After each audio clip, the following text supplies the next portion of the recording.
హత్య చేయాల్సినటువంటి అవసరం ఏ సమాజానికి ఉంది? క్రైస్తవ సమాజం ఉద్దేశపూర్వకంగా చేస్తున్నటువంటి వ్యక్తులే చేసిండ్రా అని అంటే క్రైస్తవులే చేసి ఉంటారు అంటున్నారా? క్రైస్తవ సమాజం ఎవరినైతే కొంతమంది పేర్లు తీసి చెప్తుందో వాళ్ళే చేసి ఉంటారా అంటే కర్ణాకర్ సుగుణ అని అంటున్నారు, లలిత్ కుమార్ అంటున్నారు, లేకపోతే అంతకుముందుకు మొదట షమి అని చెప్పేసి తననన్నారు. ఇవన్నీ ఎవరు చేసి ఉండొచ్చు మరి? సార్ ఎవరు చేశారు అనేటువంటిది ప్రవీణ్ గారికి దేవునికి తప్ప ఎవరికీ తెలియదండి. మనకి చేసిరని ఒప్పుకుంటారా? మనకి తెలియకుండా చేసిరని ఒప్పుకుంటారా? నేను ఎలా ఒప్పుకుంటాను సార్? నేను అలా బహిరంగంగా మాట్లాడకూడని విషయాలు ఉన్నాయి సార్. అవి మాట్లాడకూడదండి. తీర్పు వస్తుంది, న్యాయ వివరణ వచ్చిన తర్వాత మనకు అర్థం అవుతుంది. కానీ ఎవరిని కూడా నువ్వు తీర్పు తీర్చొద్దని బైబిల్ చెప్తుంది, ఎవరిని కూడా వేలు పెట్టి చూడొద్దని అంటుంది. కానీ క్లియర్గా తీర్పు చెప్పకూడదు, వేలు పెట్టి చూపించొద్దు అని చెప్పేసి బైబిల్లో ఉంది అని అంటారు. బట్ అసలు క్రైస్తవులందరూ కూడా అబద్ధ సాక్ష్యాన్ని కూడా పలకొద్దని ఉందండి. రైట్, అబద్ధ సాక్ష్యాన్ని కూడా అసలు తెలియని దాని గురించి సాక్ష్యం పలకొద్దని ఉంది. ఓకే, అట్లాంటప్పుడు మరి ఎవరు చూసిర్రు అని చెప్పేసి ప్రవీణ్ పగడాలది హత్య అని చెప్పేసి క్రైస్తవ సమాజం వాదిస్తుంది.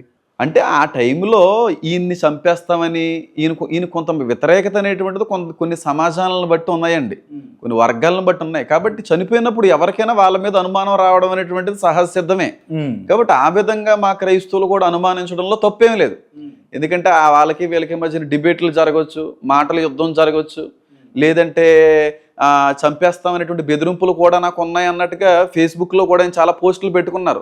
నన్ను కాపాడండి, పలానా వాళ్ళు చంపేస్తానంటున్నారు, నాలుగు తీసేస్తానంటున్నారు అనేటువంటివన్నీ కూడా ఆయనంతటా ఆయనగానే పోస్టులు పెట్టుకున్నటువంటి కారణాన్ని బట్టి కూడా కొంతమంది అయ్యి ఉండొచ్చు అనేటువంటి అభిప్రాయం కూడా క్రైస్తవులకు రావడంలో తప్పు లేదంటాం. ఎందుకంటే వాళ్ళు అలా మాట్లాడారు. ఇప్పుడు మనము కొన్ని విషయాలు మాట్లాడుకుందాం.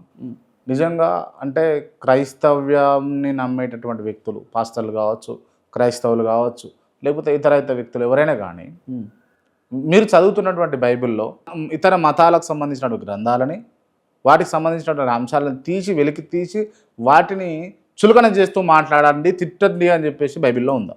ఉందా లేదా? ఈ ప్రశ్న మీరు ఉందా లేదా?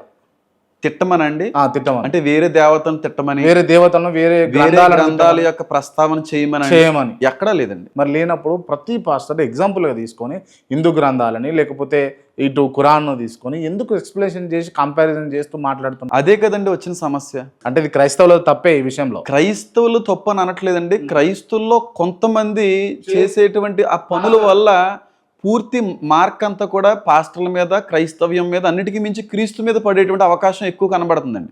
ఈ రోజున ప్రవీణ్ పగడాల అనేటువంటి ఆ దైవజనుడు చాలా గొప్ప దైవజనుడు అండి, చాలా మంచి స్వభావి. ఇంచుమించుగా 20 కుటుంబాలు, హైందవ కుటుంబాలకి ఉపాధిని అందించినటువంటి వ్యక్తి అయిన, చాలా మంది అనాథుల్ని చేరదీసినటువంటి వ్యక్తి అయిన, చాలా మంది ఆడపిల్లలను కూడా చదివించి పెళ్లిళ్ళు చేసి ఉద్యోగాలకు కూడా నడిపించినటువంటి వ్యక్తి అయిన, ఆయన మూలంగా ఆయన ద్వారాగా పోషించబడే వ్యక్తులు చాలా మంది ఉన్నారు. కానీ ఈ రోజున ఆయన చనిపోతే ఒక వర్గం చాలా ఏడుస్తుంది, కొన్ని వర్గాలు దుఃఖపడకపోగా ఆయన యొక్క మరణాన్ని సంతోషించినటువంటి వ్యక్తులు కూడా లేకపోలేదు. ఎందుకు ఈ పరిస్థితి వచ్చిందంటే కేవలం వాళ్ళ మనోభావాలను దెబ్బతీసేటువంటి విధంగా ఒకానొక సమయంలో ఈయన మాట్లాడాడు కనుక.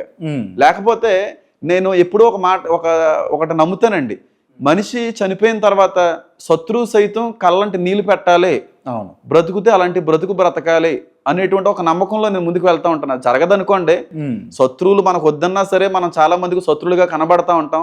కానీ అంత మంచి మనిషి కూడా, అంత గొప్ప సావుకుడు కూడా, ఇన్ని అద్భుతమైనటువంటి ప్రేమకు సంబంధించినటువంటి నీతి కార్యాలు చేసిన వ్యక్తి కూడా ఈ రోజున చాలా మంది ఆయన మరణాన్ని బట్టి సంతోషించడం, దూషించడం, నీకు చావు రావాలండం అనేటువంటి దాని వెనకాల ఉన్న కారణం ఒకటే, కొన్ని మతాలని, కొన్ని వర్గాలని, మనోభావాలను దెబ్బతీసేటువంటి విధంగా ఆయన బోధలు ఉన్నాయి కనుక ఆయన బ్యాడ్డాడే, కానీ ఆయన వాస్తవానికి బ్యాడ్ మనిషి కాదండి.